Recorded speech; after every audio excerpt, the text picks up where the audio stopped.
OK, on passe aux nouvelles. Petite question pour toi, Salim. Je me la posais, je la posais peut-être toute la semaine. Est-ce que tu as ou tu vas acheter le livre de Catherine Dorion? Est-ce que c'est quelque chose que tu prévois faire? Écoute, de la même manière que je n'avais pas participé à l'enchère pour obtenir son Canthéon athée, là. Je sais pas si tu te souviens. Ouais. D'ailleurs, l'histoire est un peu drôle parce que c'est son frère, ou tout du moins son demi-frère, qui avait finalement acheté son Canthéon athée à plus de 5 000 $. Oh my God. Non, mais c'était pour une bonne cause, donc c'est une bonne chose. Okay. Et donc voilà. Non, mais blague à part, j'ai pas l'intention d'acheter son livre. Je ne pense pas que je fasse partie du lectorat cible. Je parle pas nécessairement des idées, parce que oui, effectivement, je ne suis pas Québec solidaire. Je te dis pas que tout ce qu'ils font est pas bien. Il y a toujours des bonnes idées. Il y a des idées qui sont ni solidaires, ni libérales, ni péquistes, ni caquistes. Elles sont juste des bonnes idées. Ils en ont forcément. Et ça, je le reconnais totalement. Moi, j'adhère pas. Mais non, mais c'est pas pour ça. Hein. Je suis capable de lire des livres écrits par des gens avec lesquels je suis moins d'accord. Mais c'est juste que tout ce que j'ai entendu sur ce livre-là n'avait rien à voir avec, disons, de la vraie politique, de fond. Non, c'est son expérience en politique à elle. Elle avait l'air d'avoir beaucoup de fun quand elle y était, mais là, on découvre qu'elle n'en avait pas vraiment. Mais moi, je suis pas sûr si elle avait du fun en politique. Puis d'ailleurs, je suis même pas sûr si elle-même voulait être députée. Puis, comme tu as dit, je suis d'accord avec toi. J'ai déjà acheté des livres d'anciens élus qui ne sont plus politiciens. Puis, ça fait du bien, de lire leurs idées, leur passage en politique. Puis c'est bien. On peut être en désaccord avec ce qu'ils ont fait ou ce qu'ils ont dit ou même leur idéologie, mais de pouvoir lire un livre et de voir un peu le backstory puis leur explication. Moi, ça m'a toujours intéressé puis ça m'a toujours intrigué. Puis oui, j'en ai beaucoup de livres, par exemple, de Pauline Marois. Donc, oui, c'est correct. Catherine Dorion, premièrement, écrire un livre pour dire qu'elle était députée pendant un mandat, je vois pas le rapport. Puis je critique pas le fait qu'elle a été députée pendant juste un mandat. Il y en a plein qui l'ont fait, puis elle sera pas la dernière non plus. L'idée de Catherine Dorion, puis moi je me rappelle 2018, là, quand elle a été élue, j'étais un peu surpris parce que je dis, OK, c'est nouveau ça. C'est le look, l'attitude, le langage, c'est nouveau au Parlement. Puis j'étais, mais ça va être intéressant, OK? Tu peux être en désaccord avec la machine, avec la façon qu'est faite la politique au Québec, avec les institutions. Tu peux être en désaccord avec ça à 100%, c'est ton droit. Mais quand tu rentres dans le Parlement, il y a un respect qui est nécessaire envers cette institution-là. Et moi, je trouve que Catherine Dorion n'a jamais évoquer ce respect-là envers cette institution-là. Elle est rentrée pour changer les choses. C'était la rebelle politicienne. Puis bravo, tu n'étais pas la première, tu ne seras pas la dernière non plus. Il y en aura d'autres qui vont rentrer à être les rebelles en politique. Mais ce qui est important, c'est que l'institution, pour moi, c'est l'ultime. Tu peux pas dire que le Parlement ne fonctionne pas. C'est pas comme ça que ça... Tu peux pas faire ces changements-là. Puis si tu rentres en politique pour dire que, garde, on est pogné en commission parlementaire, puis c'est de la merde, puis puis ci et ça, il y avait rien de positif durant son passage des 4 années depuis de 2018 à 2022. Il n'y a rien de positif. C'était juste du boudage, complaining. Des coups d'éclat. C'est juste ça. Puis je ne sais pas c'est quel analyste qui a dit ça ou un journaliste que je lisais dans le journal. Tout ce qu'elle a dit qui était contre tous ces processus-là qui sont mis en place dans le Parlement, ben c'est comme si elle insultait ses propres collègues qui, eux, faisaient leur travail. Tu comprends? Eux autres, ils allaient en commission parlementaire, puis ils faisaient les travaux, puis ils respectaient les règles, puis ils s'habillaient correctement. Donc, je sais pas où est-ce que... Peut-être que c'était pas un fit pour la politique, Catherine Dorion, mais moi, j'ai l'impression qu'elle a jamais voulu être député. Et je suis complètement d'accord. Je ne me rappelle pas de quel analyste qui disait ça, mais je pense que son passage au Parlement, puis en politique québécoise, c'était pour se faire elle-même une promotion. Puis, regarde, moi, j'ai une plateforme. Finalement, je vais pouvoir dire ce que je pense. Puis, I don't know, man. Moi j'ai vraiment pas aimé ce passage-là. Puis, tu sais, Catherine Dorion, puis on parle souvent de ça, là, les has-been en politique. J'ai l'impression que Catherine Dorion est devenue un has-been même avant qu'elle quitte la politique. Puis, tu sais, de sortir avec un livre après un mandat et de te plaindre pour toutes ces choses-là. Puis moi, j'ai pas lu le livre, donc je peux pas, tu sais, on peut pas discuter, on peut pas parler du contenu du livre parce que je l'ai pas lu puis je ne le lirai pas non plus. Mais c'est juste l'idée qu'après un mandat, tu sors un livre pour critiquer tes anciens collègues, ton ancien chef et plein d'affaires négatives. Mais qu'est-ce que tu as fait pendant 4 ans? Pourquoi tu n'as rien dit? C'est ça que je comprends pas. Ben, tu sais, c'est souvent, ça arrive souvent, ça, que les gens qui sont des activistes politiques, lorsque ils arrivent en politique, ils retrouvent, ils ont un peu plus de difficultés parce que, oui, la politique a son genre, a son style, a sa façon de faire, a son approche. Oui, il y a des choses un peu communes à tous les partis politiques et à toutes les idéologies, c'est-à-dire utiliser le système pour améliorer le système. Et j'entendais un commentateur politique, je ne me souviens plus lequel, qui disait, tu sais, le problème de Catherine Dorion, c'est que c'était une fille, une jeune femme, anti-système, mais qui est rentrée dans le système pour se rendre compte qu'elle était mal à l'aise dans le système. Ouais. Tu sais, il y a une chose. Moi, je ne pense pas que Catherine Dorion soit allée en politique pour faire sa propre promotion. Sincèrement, je ne pense pas. Est-ce qu'elle pensait peut-être ne pas se faire élire? C'est pas impossible, parce que sérieusement, il n'y a pas beaucoup de gens qui pouvaient imaginer que Québec solidaire pouvait, en 2018, au moment où la coalition Avenir Québec s'en venait arriver pour prendre le pouvoir, que le comté de Tachereau, même s'il est historiquement un peu plus progressiste que le reste de la région de Québec, personne n'imaginait que Québec solidaire ferait élire non pas 1, mais 2 députés en pleine ville de Québec.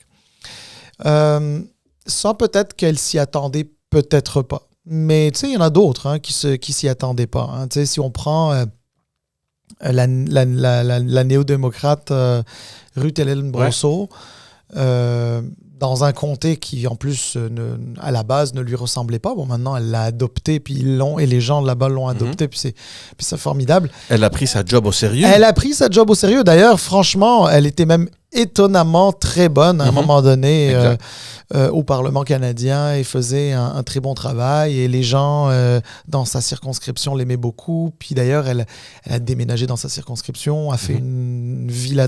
Vraiment, donc elle a pris ça très au sérieux. Donc c'est possible. C'est possible. Mais en même temps, il y a une différence entre les deux. C'est sûr qu'il y en avait une qui était une activiste. Je parle de Catherine Dorion. Dans le cas de Ruth-Hélène Brosseau, c'est différent, c'est un autre cas de figure. Moi, ce que je dis surtout, c'est que c'est un peu dommage parce que, dans le fond, j'imagine, alors évidemment, on va nous juger parce qu'on n'a pas lu le livre puis on est en train de commenter un livre qu'on n'a pas lu. Non, mais on fait juste commenter, on commente la situation d'écrire un livre comme ça qui a eu un impact tellement négatif, puis on essaie de trouver c'est quoi le but.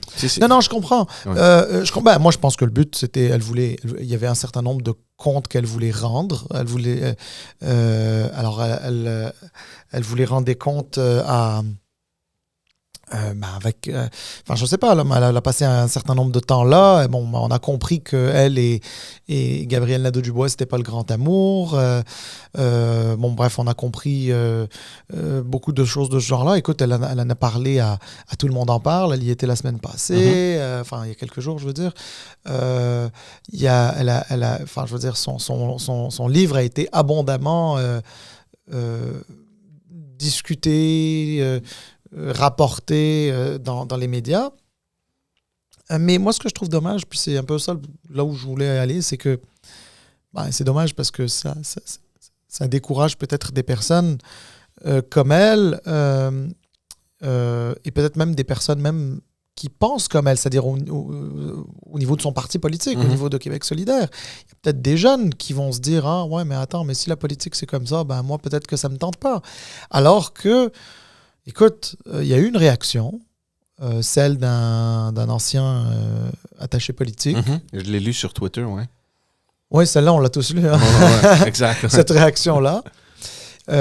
Qui, à la base, aimait beaucoup Catherine Dorion et qui, au fur et à mesure du temps, disons, l'aimait moins.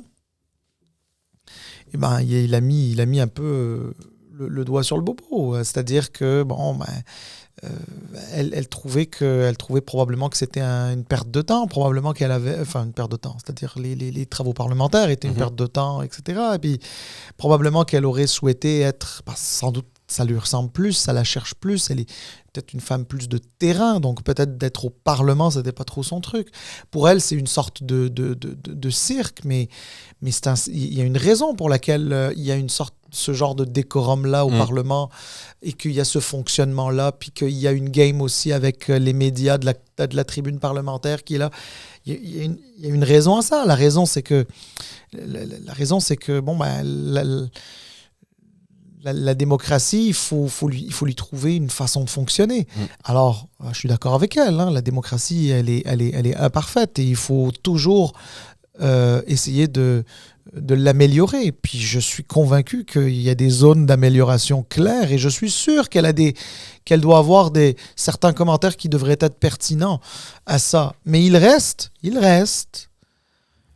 que tu peux pas juste comme ça décider de ne pas te représenter, d'écrire un livre, puis de dire que bon, bah, ça ne fonctionne pas. Mais tu avais l'occasion de peser sur ce débat-là à l'interne. Tu ne l'as pas fait. Et c'est le point où je voulais venir parce que tu peux penser tout ce que tu veux, OK? Puis moi, j'ai rien contre ça. Comme tu as dit, je suis encore avec toi. Dans le Parlement, il y a 125 sièges, puis il y a 125 personnes qui peuvent être complètement différentes, puis il faut que ça fonctionne, il faut trouver une façon de le faire fonctionner. Voilà. Et pour moi, ce qui dérange le plus, c'est que, bon, tu as réussi à te faire élire, bravo pour toi. Il faut que les gens comprennent que c'est un privilège de siéger au Parlement. Et le fait que tu puisses réussir à avoir la majorité des votes ou la pluralité des votes de ton comté pour aller siéger au Parlement, mais c'est une grande chose. Tu as eu la confiance des gens de ton comté, de tes concitoyens, pour aller les représenter. Tu ne peux pas arriver au Parlement pensant que moi, je suis là pour représenter une vingtaine ou une centaine de personnes avec qui, moi, on a les mêmes idées ou les mêmes idéologies. Tu es là pour représenter les 50 000 personnes qui vivent dans ton comté ou environ, là, dépendamment des régions. Donc, quand tu arrives au Parlement, même si tu n'aimes pas ce que tu fais, ou l'institut, ou la façon que ça fonctionne, tu as tous les droits d'amener n'importe quel thème sur le plancher du Parlement. C'est pour ça que tu es là. Donc, pourquoi ne pas prendre avantage de ça? C'est ça le problème. Moi, c'est ça que j'ai jamais compris. Donc, tu peux te plaindre autant que tu veux, mais quand on regarde un peu, puis je ne sais pas c'est quel journaliste encore qui a écrit ça, quand on regarde un peu son parcours, il n'y a rien qui a été fait par Catherine Dorion. Il n'y a pas un sujet qu'elle a amené pour dire « Moi, j'aime pas ça. Est-ce qu'on peut débattre de ça? » Oui. Mais écoute, moi, pour être très honnête, je ne sais pas c'est quoi son bilan à Catherine Dorion comme députée. Il y a peut-être rien, il y a peut-être des petites choses ici ou là, plus ou moins insignifiantes. J'ai aucune idée. C'est possible qu'elle ait fait quelques affaires, j'ai aucune idée. Donc je veux pas la juger. Mais par contre, chose est certaine, c'est que le constat qu'elle fait, je te dis non seulement décourage des jeunes comme elle, et voire même plus jeunes qu'elle, décourage des gens de son parti politique qui voudrait potentiellement essayer de percer aussi, à y aller en se disant, bon, ben, écoute, si ça change rien, on n'a pas besoin d'y aller. Mais aussi, ça rend pas justice à des initiatives du Parlement qui ont été des initiatives qui ont été très bien reçues par la population. des initiatives comme par exemple l'aide médicale à mourir avec Véronique Yvon. Avec Véronique Yvon, qui a travaillé avec d'autres personnes, notamment avec Jeff Kelly, mais pas seulement. Et Jeff Kelly, qui était un député libéral. Puis il y a eu une approche qui était concertée, transpartisane. Il y a eu une espèce de commission transpartisane. Enfin bref, c'est intéressant. Dans le fond, il y a possibilité de faire ça. Ouais. Il y a de possibilité de faire ça. Évidemment, il y a des sujets où les partis politiques sont aux antipodes les uns des autres. Donc, c'est sûr que j'imagine bien que sur, je sais pas moi, la gestion de l'économie entre Québec solidaire et la CAQ ou même le Parti libéral, il va y avoir tout un monde. C'est sûr qu'ils ne s'entendront pas. Mais sur des sujets d'intérêt public qui n'ont pas de couleur partisane, mais qui font appel à une certaine conscience, qui font appel au gros bon sens, qui font appel à un certain consensus. Eh ben oui, il y a des possibilités. Alors, c'est quelque chose. Puis ensuite, sur le fonctionnement, je veux dire, il y a aussi ce qu'on appelle le bureau de l'Assemblée nationale, dans lequel siègent un certain nombre de députés, qui sont en mesure aussi de faire des propositions pour améliorer certains aspects à l'intérieur de l'Assemblée nationale. Alors, peut-être que pour Catherine Dorion, c'était trop limitatif. Il n'y avait pas possibilité de faire des grandes choses avec ça. Écoute, je sais pas. Moi, regarde. Moi, je pense que améliorer, c'est toujours... En tout cas, tenter d'améliorer, c'est toujours mieux que de ne rien faire, là, en tout respect. Je veux pas dire qu'elle a rien fait, je le sais pas.